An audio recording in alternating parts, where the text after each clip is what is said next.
You guessed it, we're planting corn again. So this field I talked about in the last video, I think it was the last video, starting to run together, just like planting corn. A cedar tree, anybody need a free Christmas tree, come get her. But we are on this field. This is the last field in Nebraska. I should be done with this here in a couple hours. There's only 20 acres in this field. But it was soybeans last year, as you can see. I'm unplugging my phone so I can turn it around here. There we go. Got the old International Wanna Blow, blowing seed out, putting fertilizer on. This field is flat. I mean, just about as flat as a pancake. And it has progressively, that ain't gonna work. Turn it upside down. There, that's probably better. Progressively produced better and better and better over the years. I have farmed this field for, let me think about that. I think this is 15 years, believe it or not. 16 maybe. Might even be 16. Sorry, I'm paying attention to planting, and this, I'm not the best camera shooter, photo shooter, video shooter, whatever, gun shooter, take your pick. But the last few years, so in 2019, this field was soybeans, which we're planting the soybean stubble.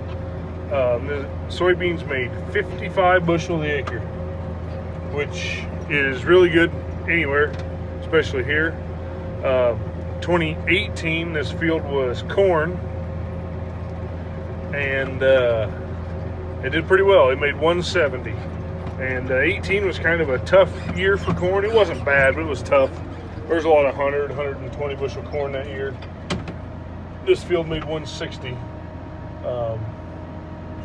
which around here is pretty good. I think county average is somewhere around 110. So 160 corn is really good. In 2017, this field was winter wheat. And this is the only field I kept with winter wheat that year. The rest of it, it didn't get a good stand. It didn't have water. It didn't grow. Now this field did. For some reason, this field had water and did well. I remember, anyway, that year on the wheat, we raised 55 bushel an acre wheat off of it, which was really good wheat. Let's see here. The year before that would have been soybeans. And that year the soybeans weren't so hot. I think they were probably, they're 40, 42, which isn't terrible. I mean, that's close to the county average, but you know, I want to beat the county average. I feel like I'm above average farmer, so I want to have above average yields. Now, of course, everybody feels that way about themselves. So, but I was amazed in 2018, the last time this field was corn. I was planting, it was the first field I planted, got started, checking things out and stuff. And of course, being wheat stubble, it had moisture. You know, it had moisture a lot of the other fields didn't. But the thing that caught my attention the most on this field was earthworms. Get to digging in the seed trench. I mean, the ground was a little cool, but it was wet that year, that spring. It's a lot drier now, don't get me wrong, but it is mellow. It is beautiful. But I got high hopes for this farm this year. But that year, I think I was digging up seed, in maybe a foot long area in the seed trench, and I counted 5 earthworms in a foot, linear foot in a row. So to me, sorry, I'm turning around. My biggest thing is that tells me that if we have that many earthworms growing, we've got a pretty healthy soil. So I've been doing my best to take care of the soil, make sure it has winter cover, make sure it has the right fertility program, make sure the weeds are under control. I don't know why this field is my grandma's. This is the only field of hers I still farm. She had some other ground. I just planted some this morning for my dad. He's renting her home place, the farm ground there. And he has her cows on a lease deal and stuff, but I kept this field because I thought it was a good field, and I wanted to compare it. My dad and I have a very different styles of farming and producing crops. I am probably, how do I want to put this? My dad's probably a low cost, low management producer. And I don't know that I wouldn't call myself a low cost producer. I would call myself a high management producer. I'm a believer if you want the ground to work for you the way it should, you got to take care of it. You got to manage it so that it does take care of you.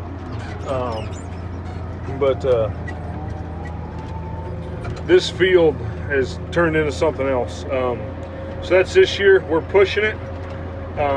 We're planting corn at 30,980. So we're planting it really thick. And this is dryland. This is not an irrigated field. Normally, most guys around here dryland plant somewhere between 18 and 22,000. I normally plant 25 to 26. But this year, I had that other field that was corn on corn, and this field here, that's soybean stubble. And look at them old long rows, straight so far-ish. But I'm gonna push it, and it's 20 acres, so it's not gonna be the end of the world if it doesn't produce. Don't get me wrong, I want it to produce. We're gonna need some rain.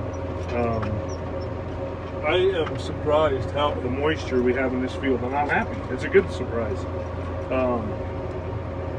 We haven't really had any measurable rain for 60 or 90 days. I mean, we've had some little showers and, you know, a couple inches of snow or something like that. We haven't had much moisture. However, the ground, the profile is full. The top 2 or 3 inches are where we need the moisture at. It wouldn't take much. A half inch of rain would do a lot to this country. It's exciting to see. We're going to see if we can raise some 200 plus bushel corn on this field. I did put down about 100 pounds of nitrogen with my burn down. I know I'm going to need way more than that. I've got my starter blend I've been putting on, same blend I used before if you watch the other videos. Just trying to see what's going to happen. I mean,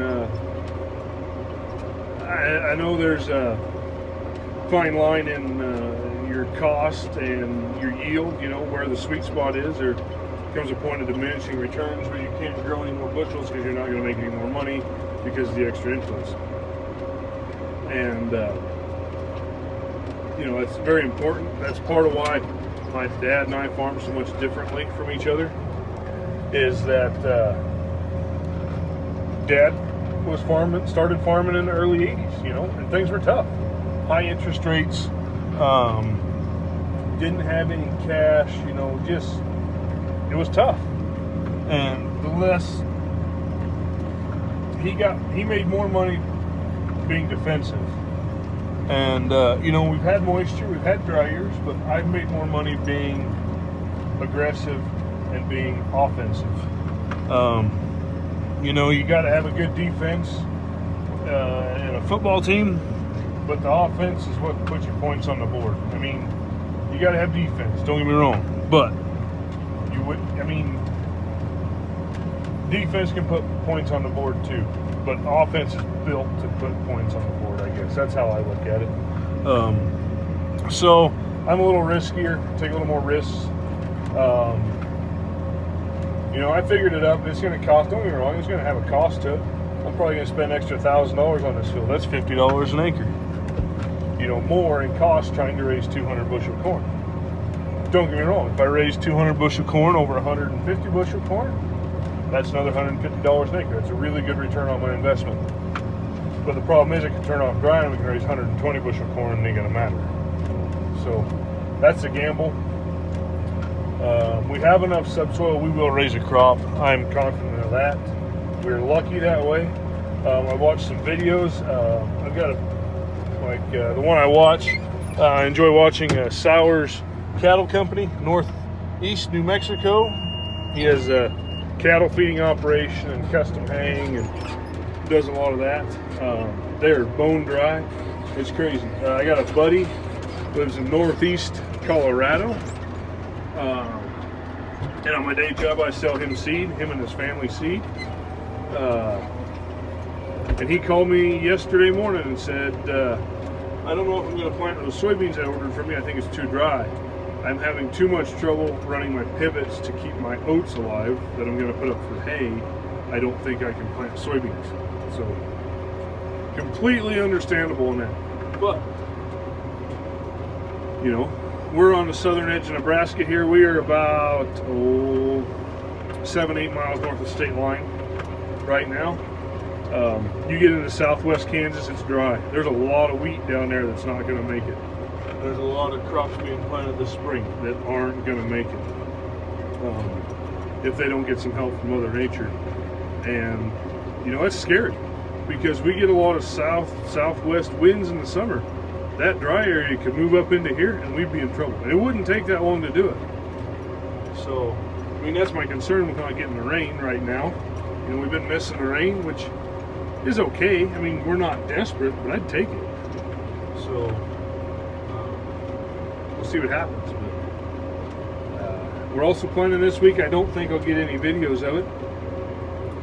But Friday, I have plans made. We are going to get our cows and calves worked, branded, vaccinated, poured, all that good stuff.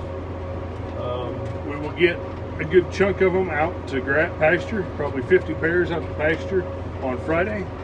The rest of them to be about 70.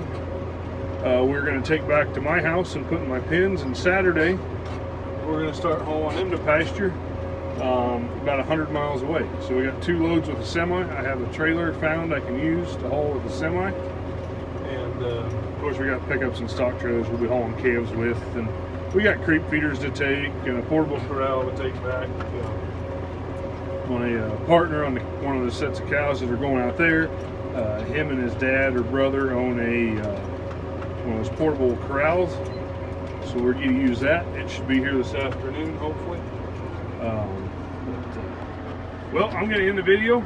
I need to move that old tree out of the way. But thanks for watching.